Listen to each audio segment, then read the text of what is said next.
아버지를 찾아 나선 유리.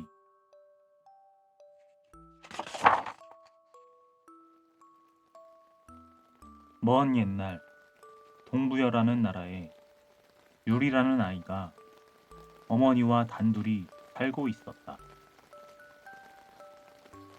유리는 어려서부터 산과 들을 누비며 씩씩하게 자랐다. 특히 활을 잘 쏘아 주위 사람들에게 칭찬을 많이 받았다. 날쌘 토끼와 다람쥐는 물론이고 날아가는 새도 쏘아 맞추었다. 그러던 어느 날이었다.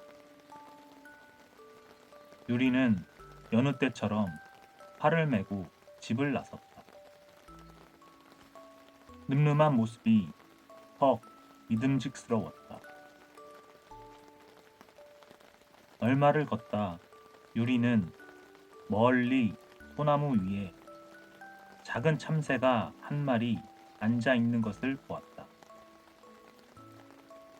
문득 유리는 자신의 활솜씨를 뽐내고 싶었다.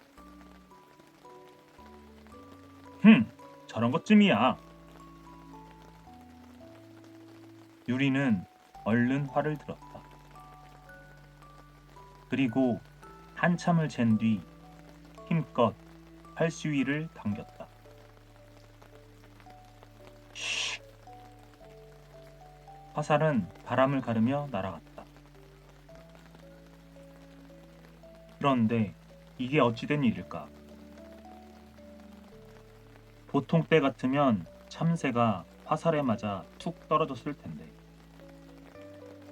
그날은 화살이 참새를 비껴가고 말았다.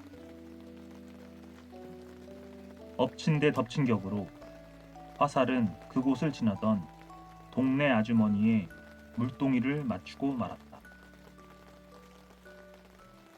물동이가 산산조각이 나면서 아주머니는 졸지에 물벼락을 맞고 말았다.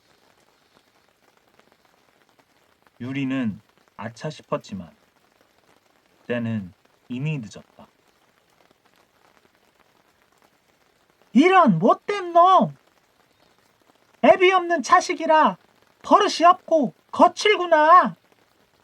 썩 물러가거라 이놈! 몹시 화가 난 아주머니는 유리에게 소리를 쳤다. 유리는 어깨를 축 늘어뜨리고 집으로 돌아와 혼자 방 안에 쭈그리고 앉았다. 아주머니의 물동이를 깨뜨린 것이 미안하기도 했지만 아주머니에게 들었던 말 한마디가 더욱 마음에 걸렸다. 아, 난 왜 아버지가 없을까? 유리는 아주머니에게 혼이 난 것보다 아버지가 없다는 사실이 더 서러웠던 것이다. 그날 밤 유리는 어머니에게 물었다. 어머니, 아버지는 어떤 분이십니까? 지금 어디에 계신가요? 순간 어머니는 깜짝 놀랐다. 그러나 이내 미소를 지으며 유리의 손을 꼭 쥐었다. 유리야, 네 아버지는 보통 사람이 아니셨단다. 그 때문에 이 나라 왕자들이 네 아버지를 시기에 내쫓으려고 했었지. 그래서 남쪽으로 떠나 나라를 세우고 왕이 되셨단다. 그게 정말입니까? 그럼 아버지를 만나러 그 나라로 가겠습니다. 유리는 어머니의 말에 금세 얼굴이 밝아졌다. 아버지를 만날 수 있을 것이라는 생각 때문이었다. 그런데 어머니는 어두운 표정으로 고개를 저었다. 아버지께서는 아들이 태어나거든 7모가 난 돌 위의 소나무 그 아래에 감춰놓은 물건을 가져오라고 하셨단다.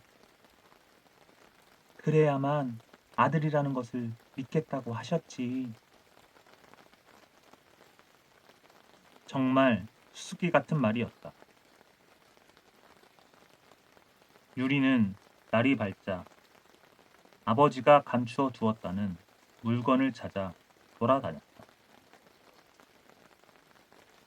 산이며 들이며 소나무가 있는 곳은 어디든 찾아가서 샅샅이 뒤졌다. 평소에는 쳐다보지도 않던 곳까지 눈여겨보며 7모가 난 돌을 찾았다. 대체 아버지는 무엇을 감추어 놓으셨을까? 그 물건은 어디에 있는 걸까?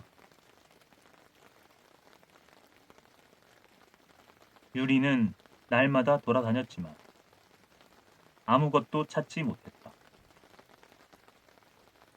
그러던 어느 날이었다. 그날도 유리는 산속을 헤매다가 힘없이 집으로 돌아와서 마루 끝에 걸터앉아 있었다. 아, 내 힘으로는 아버지께서 남기신 물건을 찾을 수가 없구나. 유리는 마루에서 일어났다. 바로 그 순간이었다. 기둥 아래에서 이상한 소리가 들리는 것 같았다. 스스스.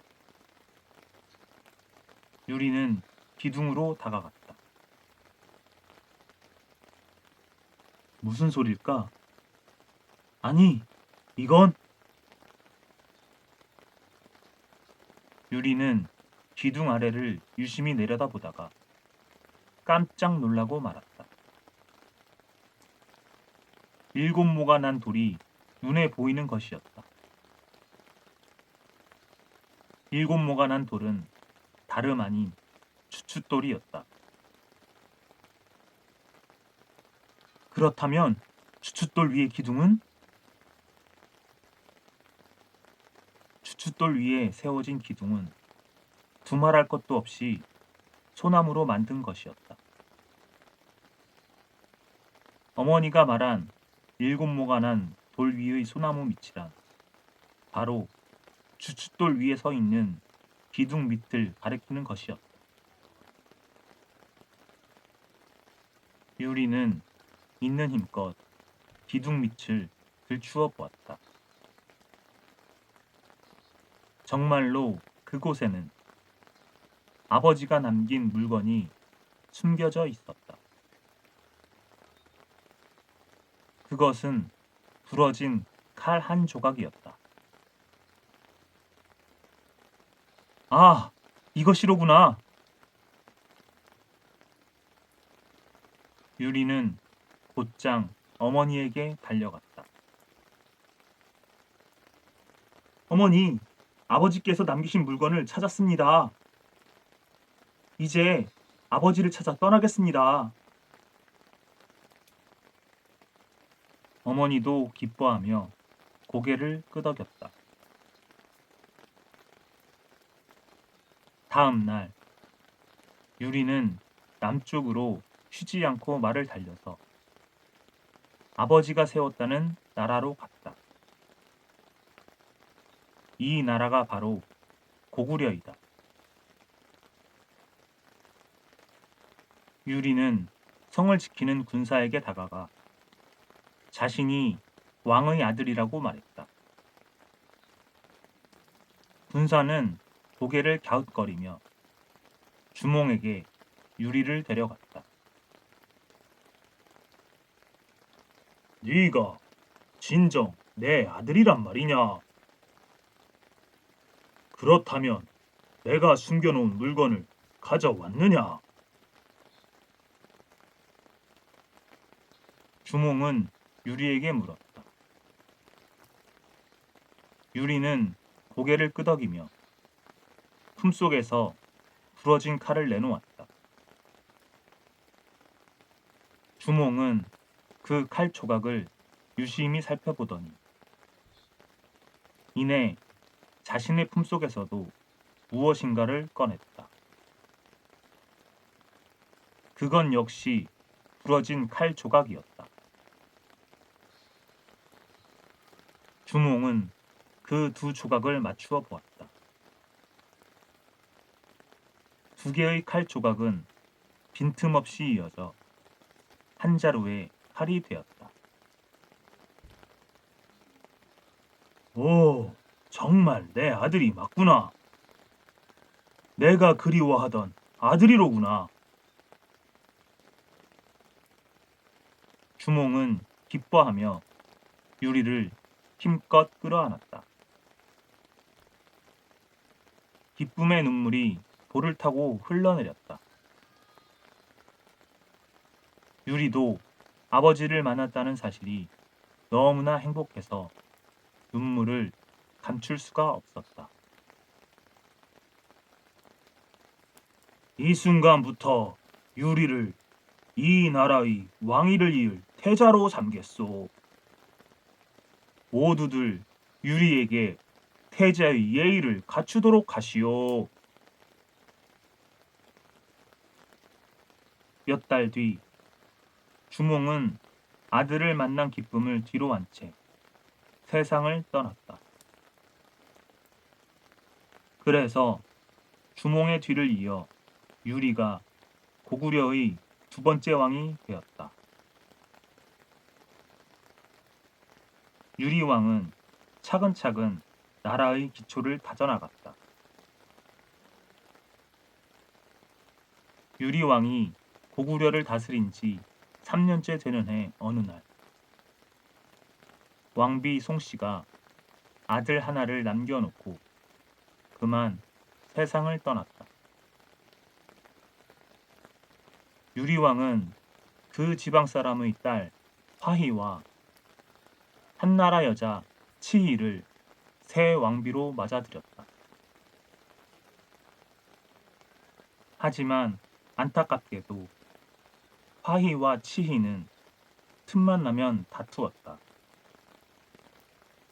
서로 유리 왕의 사랑을 독차지하려 했기 때문이다. 안 되겠소.